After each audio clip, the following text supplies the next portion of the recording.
Bismillahirrahmanirrahim. Assalamualaikum warahmatullahi ta'ala wabarakatuh. Alhamdulillahirabbil alamin. Wassalatu wassalamu ala asyrafil anbiya'i wal mursalin wa ala alihi wa sahbihi ajma'in. Syukur kita pada Allah Subhanahu wa taala kerana pada hari ini kita bersua kembali dalam kelas PDPR subjek adab dan akhlak Islamiah tahun 3. Jadi Ustaz harap pada hari ini anak-anak semua dapat bersedia dan dapat ikuti kelas pada hari ini dengan baik, insya-Allah. Sebelum kita pergi jauh pada kelas hari ini, marilah kita membaca doa belajar. Semoga Allah Subhanahu Wa Taala memudahkan pembelajaran kita pada hari ini, insya-Allah. Bismillahirrahmanirrahim. Allahumma aftah alaina hikmataka wanshur alaina min khazaini rahmatika ya arhamar rahimin walhamdulillahi rabbil alamin. Jadi pada kali ini Ustaz nak menyambung cerita tentang adab menziarahi orang sakit. Semua sudah tahu orang sakit ni adalah individu yang dikategorikan sakit dari segi mungkin tak sihat, demam, sesama, batuk, sakit tekak, pening dan sebagainya. Okey, itu adalah orang sakit. So, bagaimana caranya untuk adab-adab kita nak ziarah orang sakit? Okay, yang pertama, pilih masa yang sesuai. Okay, tidak melawat pada awal pagi dan juga pada lewat malam. Okay, ini adalah waktu yang tak sesuai lah.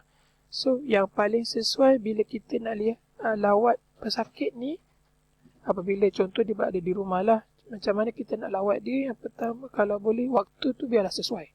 Okay, antara pagi mungkin dalam pukul 9 dan ke atas, sehingga paling lewat pun pukul 6 petang lah. Kalau boleh janganlah sebab kita ziarah di malam, mungkin waktu malam dia nak berehat dan sebagainya.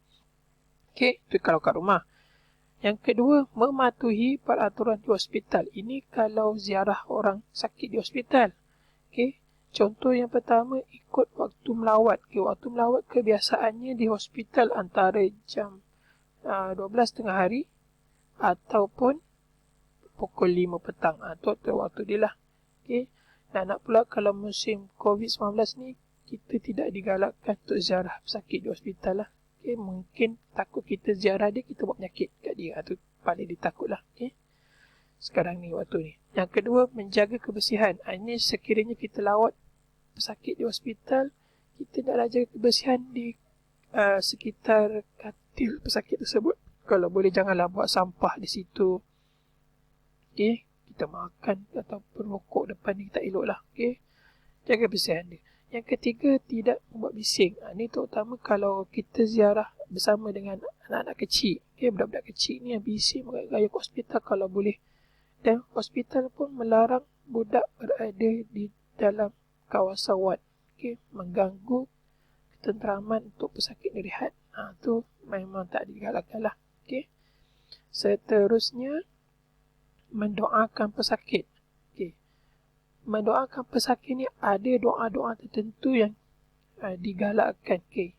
Contoh, kita lihat apakah doa dia. Okay. Yang pertama, doa mendengar kematian atau kemalangan ataupun musibah. Okay. Contoh dia, apa doa dia? Inna lillahi wa inna ilaihi raji'un. Ini biasa kita dengar. Okay. Maksud dia, sesungguhnya kami kepunyaan Allah dan kepadanya kami kembali. Okay. Inna lillahi wa inna ilaihi raji'un. Apa-apa kita dengar saja kematian, dengar saja orang ditimpa musibah. Okay. Inilah doa dia. Doa yang kedua pula, doa ketika menghadapi kecelakaan. Okay. La hawla wa la quwwata illa billahil aliyyil azim. Okay. Maksudnya tiada ada daya dan upaya dan tidak ada tenaga kepunyaannya melainkan dengan Allah yang maha tinggi lagi maha besar. Okay, tiada daya upaya. Okay. Tidak ada daya dan upaya. La haula wala ni dan tidak ada tenaga kuat kekuatan, kita tak ada daya. Okay? Hanya Allah SWT saja. Dan doa yang ketiga, doa ini adalah doa yang agak berat. Contoh dia doa orang yang sedang sakit, terutama yang ada nazak, yang dah meninggal dunia. Ini doa dia. Allahumma a'inni ala ghamaratil maut wa sakaratil maut. Okay, antara maksud dia, wahai Tuhanku, tolonglah aku terhadap kesukaran untuk mati dan kemabukan mati. Ini adalah doa orang yang dah tengah-tengah nazak. Okay, kalau boleh, bacakanlah untuk dia supaya dia mudah hadapi waktu tersebut. Okay. Ini adalah doa-doa yang digalakkan untuk kita baca bagi membantu orang-orang yang jadi berkesakitan lah, ataupun musibah dan sebagainya. Okay, seterusnya, membawa buah tangan. Ni kalau kita ziarah di rumah ataupun di hospital, biasanya buah tangan ni macam-macam. Okay, antaranya biasa kita bawa buah-buahan, makanan-makanan yang mudah untuk dimakan dan sebagainya. Okay, supaya dia dapat rasa gembira dengan kehadiran kita. Dan yang keempat, seterusnya, memberi kata-kata perangsang. Okay, kata-kata perangsang ni kata-kata semangat. Okay, dekat sini pun ada dalil-dalil dia. Okay. Riwayat Muslim menyatakan bahawa apabila kamu, atau bersabda Rasulullah SAW berkata, apabila kamu menziarahi orang sakit atau yang tengah nazak, hendaklah kamu memperkatakan perkara yang baik-baik atau kata perangsang, kerana sesungguhnya malaikat akan mengucapkan amin terhadap apa yang kamu katakan. Okay, sebab dekat sini pun baik Muslim mengatakan, Rasulullah pun bersabda, kita ziarah orang, kita dalam kata yang baik-baik, supaya bila kata kita ziarah dia, semoga kamu cepat sembuh. Okay.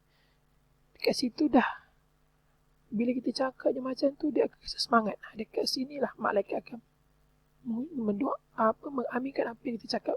Amin tu merupakan satu doa kebaikan untuk sakit tersebut. Okay.